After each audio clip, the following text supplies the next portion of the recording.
चुनाव का बिल्कुल बच चुका है और कांग्रेस पार्टी ने 21 प्रत्याशियों की पहली सूची जारी कर दी है।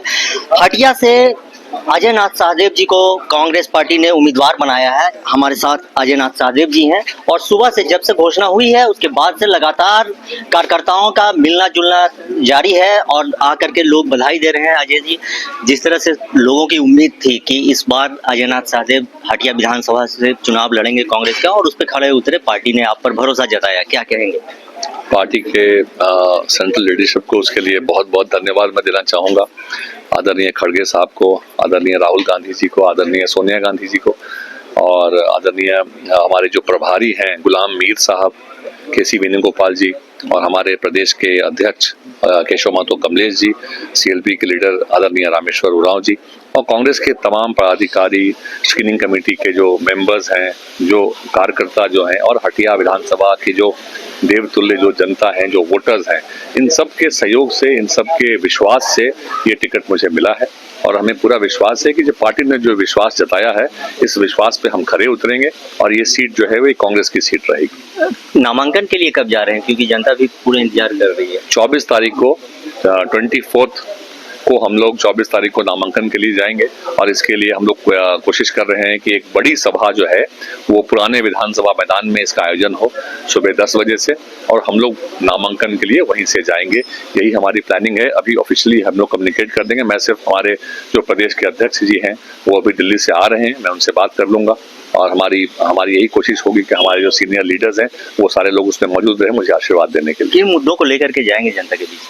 देखिए, जनता के बीच में पिछले 5 वर्षों से मैं जिन मुद्दों पे बात कर रहा हूँ वो है, सबसे बड़ी है कि मैं शिक्षा की बात करता हूँ, एजुकेशन की बात करता हूँ कि जो आम लोग हैं जहाँ उनके बच्चे सरकारी स्कूलों में जाते हैं, मैं स्कूल्स आइडेंटिफाई करके मैंने रखा है, उस पर व्यक्तिगत प्रयास से उन सरकारी स्कूलों की स्थिति को और सुधारेंगे और उसमें अच्छे टीचर्स के साथ साथ वहाँ पे बाकी जो एक्स्ट्रा करिकुलर एक्टिविटीज होती है उसको भी पढ़ाने का काम किया जाएगा।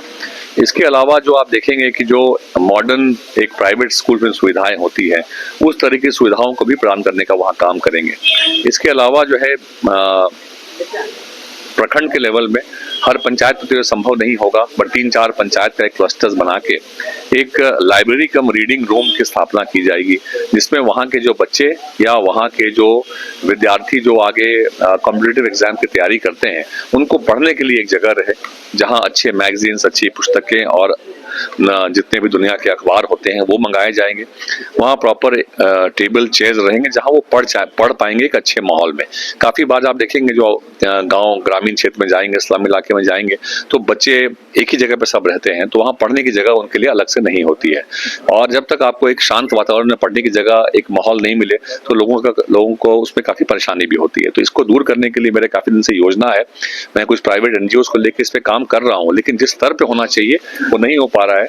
अगर जनता मुझे चुन के भेजती है तो मैं इस काम को अवश्य पूरा करूंगा। इसके अलावा जो डेवलपमेंट की जो योजनाएं होती हैं, जो विकास की योजनाएं होती हैं, उसमें पारदर्शिता, मैंने कहा है लोगों से कि जो डेवलपमेंट वर्क होंगे उसमें सोशल ऑडिट की जनता ही जांच करेगी कि भाई कितना पैसा आया, किस मद में आया और ये सही काम हो रहा है कि नहीं हो रहा। जब आप घर बनाते हैं तो क्वालिटी ऑफ कंस्ट्रक्शन इतना अच्छा होता है, लेकिन वही जब हम लोग टेंडर से कराते हैं या किसी को डिपार्टमेंटल भी वर्क देते हैं गवर्नमेंट के फंड से तो वो काम की क्वालिटी क्यों खराब हो जाती है। तो अगर एक विधायक अपने क्षेत्र में अगर इन कामों पे ध्यान दे, कहीं पे कोई बिचौलिया या कमीशन खोरी नहीं होने दे तो मुझे पूरा विश्वास है कि काम की क्वालिटी भी अच्छी हो जाएगी और वहाँ लोकल जो स्थानीय युवा है या जो महिला समूह है वहाँ के, उनको ही वो काम दिलवाने का मेरा प्रयास रहेगा। और जिनके लोग कहते हैं कि नहीं बड़े टेंडर्स होंगे तो मैं 100 करोड़ की बात नहीं कर रहा हूँ, लेकिन 2 लाख, 5 लाख, 10 लाख, 20 लाख, 50 लाख तक के काम जो है उस पर अवश्य वहाँ के स्थानीय लोगों को ही प्राथमिकता मिलनी चाहिए। मैं इस पे काम करूंगा। इसके अलावा एक अस्पताल, गवर्नमेंट एक हॉस्पिटल के नाम पे इस पूरे बड़े इलाके में यहाँ पे कोई सुविधा नहीं है तो मेरा ये प्रयास रहेगा कि मैं यहाँ पे एक गवर्नमेंट हॉस्पिटल खुलवाऊं। इसके अलावा जो ब्लॉक में जो प्राथमिक स्वास्थ्य केंद्र होते हैं, सामुदायिक स्वास्थ्य केंद्र होते हैं, उसमें और सुविधाओं को बढ़ाया जाए और अगर वहाँ पे डॉक्टर समय पे बैठ रहे हैं कि नहीं बैठ रहे हैं, बाकी व्यवस्था सही है कि नहीं है। कोई आम आदमी अगर इलाज कराने के लिए जाता है तो उसको 2000, 3000, 4000 एक मामूली टाइफाइड मलेरिया ब्लड जांच में हो जाता है। तो इस तरह की सुविधाएं जो हैं उनको मुफ्त में मिले, ये मेरा प्रयास रहेगा। प्रयास ही नहीं, इसको मैं अवश्य कराऊंगा। इसके अलावा जो स्टूडेंट्स वहाँ पे हैं, खास करके जो लड़कियां जो नगड़ी से, रातू से जो आती हैं रांची पढ़ने के लिए, उनको अपने कम्यूट करने में उनको ऑटो का भाड़ा ही रोज का 150-200 रुपये खर्च हो जाता है। उनके लिए हम मुफ्त की बस सर्विस शुरू करने की काम करेंगे, जो वहाँ के विद्यार्थी स्टूडेंट्स के काम में आएगा। इस तरह की अनेक बातें हैं, और सबसे बड़ी बात जो है कि मैंने हमेशा ये कहा है कि सुख हो दुख हो, किसी भी समस्या के लिए भी, किसी भी इशू के लिए, वो किसी भी धर्म, किसी भी जाति के लोग हों, मैं सबके लिए उपलब्ध रहता हूं। मेरे लिए कि ये वोट बैंक के रूप में मैं क्षेत्र को नहीं देखता हूं। मैं हटिया में अगर सामाजिक रूप से एक्टिव हूं तो पूरे हटिया विधानसभा के लोग मेरे परिवार का हिस्सा हैं, और उनके लिए मैं हर वक्त किसी भी हद तक जाने के लिए तैयार हूं। मैं जब तक जिंदा हूं सेवा करता रहूंगा। जनता की इच्छा होगी तो वो मुझे पद पे लेके आएंगे, इच्छा नहीं होगी तो पद उन्होंने नहीं दिया। लेकिन इस बार मुझे पूरा विश्वास है कि लोग जो है हटिया में परिवर्तन लाएंगे और अजय नाथ शाहदेव को कांग्रेस पार्टी के सिंबल से यहाँ जिता के भेजने का काम करेंगे। बहुत बहुत धन्यवाद।